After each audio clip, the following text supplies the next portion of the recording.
Hello to you all. First of all, I'd like to start by thanking Your Highness for having me here. It's such a privilege to be here with you and been able to listen to the wonderful speakers during the last day. It's been so inspiring to see what's happening in education. I'm going to talk to you about the leader in me and how we are implementing leadership into schools around the world.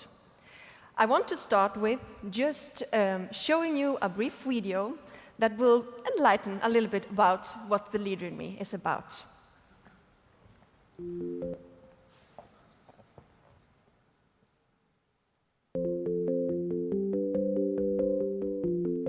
This is me, and this is my teacher, Miss C. She's so great. She teaches me a lot of good stuff. She taught me that everything I do starts with me. I'm in charge. She taught me to have a plan and make sure I do all my work before I play. I also learned how to play well with others. I try to remember that everyone can win. And I listen before I talk. That makes working together a lot more fun. I know that balance feels best, so I remember to take care of myself. Miss C taught me lots of things, but the best one ever is that I can be great. What if every child had the same opportunity? The opportunity to develop the essential life skills and characteristics students need to thrive in the 21st century. The Leader in Me process provides the teacher experience and classroom implementation tools to put your school on the path to greatness.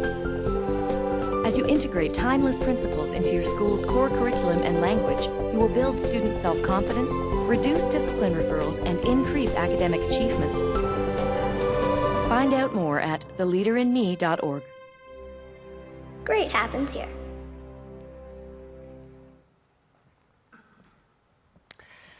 Yeah, how would a school look like if every child had the opportunity to develop their full potential and be great? I'd just like to share with you a little bit about Franklin Covey. Franklin Covey is a global and international leadership training company in 149 countries and have been working with leadership trainings from youth children to youth young people in universities, to professionals, to parents, to families. Everywhere is implementing leadership. The book, The 7 Habits, which is, we based our seminars on, has been voted one of the most influential leadership books in the world for the past 100 years. And yeah, we're working with societies, companies in the world, and have been for the past 30 years. But just to give you a brief introduction on what are the 7 habits, you're probably thinking, what are the 7 habits? The book, The 7 Habits for Highly Effective People, was published in 1989, and it was written by Stephen Covey. And he made a research on what is it that people that succeed in life again and again and again, what do they have in common? What is it? What characteristics, what attitudes, what are they doing differently? And he found out that they are actually living the 7 habits, unconsciously or consciously. But the most important thing is that everyone can learn it. Each and every one of us is born with our gifts, our talents, our potential, our dreams, our hopes, our passion, and we can all develop from that through the 7 habits. He put it up in like a maturity continuum that we have here that I like to explain to you because then you understand the process and how we're doing in schools. It's about the development from the attitude of dependence. The attitude that it's not my fault, I can't do anything about this. You blame everyone else on what you think if things go wrong. Up to the independence, it's the attitude of I'm in charge. And to interdependence, how do we work collaboratively together with others? The dependence attitude, it's kind of in schools, it's not my fault, I'm bad at math, I just have a bad math teacher. Or we blame it on our boss. I just have a bad boss, so that's why I'm not good at my work. We blame it on, we need money, or we need this, or we need. We kind of put the responsibility on others instead of taking responsibility ourselves. And that's the first part. The first 3 parts, 3 habits, is about yourself and your own development, because all change starts with you. Habit 1, be proactive, is about understanding that we can't choose everything that is happening around us. We can't choose everything that kind of happens, but we can always choose how to react. How do we react in every situation? It's up to us, and we are responsible for the choices we have. We have a voice and we have a choice. We also set it up like all the things that are around us and affect us in kind of a circle of concern. But there are only a few things that are in our circle of influence that we really can influence.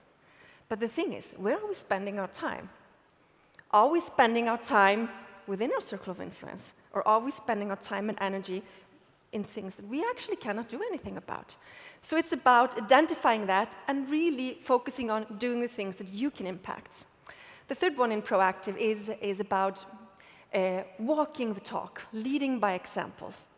It's gives much more stronger effect what you do and what you say. So think about that. Like we say sometimes, you can't talk yourself out of a situation that you behave yourself into. So it's stronger what we do. We can say a lot of things, but it's matter what we do. Number 2 is beginning with the end in mind, is to have a clear vision. If we think about education, what do we want with education? I ask all the schools that I'm working with, what do you want eventually? What do you want to give the children when they leave you? And how are your plans on doing that? And that's habit 2. End in mind and have a plan towards it. Number 3 is putting first things first. It's really to be able to identify what are the key issues, what are the most important things that we need to focus on, and focus on that. So number 1 is about responsibility. Number 2 is about vision. Number 3 is about integrity. How often have we said that we are going to do the most important thing first, but we don't? And it's, we teach them, how do you categorize this, how do you put it in your schedule and everything. Now you're up to independence. You stand strongly rooted, kind of compares with a tree. Strong tree with strongly rooted, it can, resist all winds and fires and earthquake if you have strong roots. It's the same in life.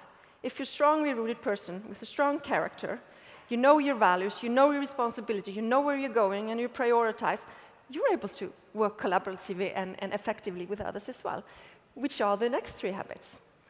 The first one is to think win-win, the 4th one, and to really think win-win. Someone talked about win-win solution here earlier today, but our society is more like win-lose society. It's kind of, sometimes we don't even feel that we have won until someone else has lost. So it's about the mindset is that the pie is this big, and we don't want, if you get a hunk of it, it's just less for me. That's not what we want. There's enough for everybody. There's enough education for everybody, for example. It's not for only few. But to get win-win when working together with others in a team is to go to habit 5, which is seeking first to understand and then to be understood. You really need to learn to listen in the other frame of reference to see how are people really seeing this. Because we are programmed to see the world as we are. We make judgments based on what we think, what we've experienced, our paradigms, our upbringing, and what we've experienced, not necessarily how it really is. And how often have you met a person and you think, oh, no, this person, I don't like this one, this is exactly like this, and so on. Then you get to know the person, and she's totally different. And you say, why didn't I see that? That's because we see things as we are. When we've listened, it's also important that we kind of be understood. So we share as well what we want and stand strongly on that. But together, by thinking win-win, by seeking to understand and then to be understood, we can create synergy, where the whole is greater than the sum of the parts. When we bring together knowledge, like we're doing here, we bring together different knowledge in different projects, and we create something that is a lot bigger than each and every one is doing separately. That's synergy. There we have come up to this interdependence. So the first dependence is about the attitude of you. It's your fault. The independence is about the attitude of I. But the interdependence is about the attitude of we. Then we have the 7th habit, which is kind of around everything, which is about we need to take care of ourselves. We need to find balance, find the things that gives us energy. And we put it up in 4 categories. It's about physically, of course, we have to take care of ourselves, but mentally too. We have to develop, we have to learn new things, we have to learn new skills. Especially, all this technology and everything, we have to, kind of train the brain as well. And then it's the relationships, our key relationships, our loved ones. We have to invest in the time with them as well. And then it's yourself, which we sometimes tend to forget. That we need to say, what is it that brings me energy? What is it that brings me passion? What is my passionate about? So that's the 7 habits, which is the basis of the training that we are doing in schools all around the world and in companies and so on. We put it up in a little more child-friendly look in a tree there, so that's what the children are saying.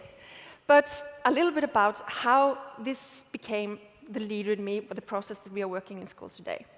It all started with a principal called Muriel Summers in Abercrombie, North Carolina, which was in a school that was quite struggling, and she was listening to Dr. Covey talking about the 7 habits, and then she came up to me and said, why is it the children have to learn all the bad habits, and then they spend most of their adult life to unlearn them?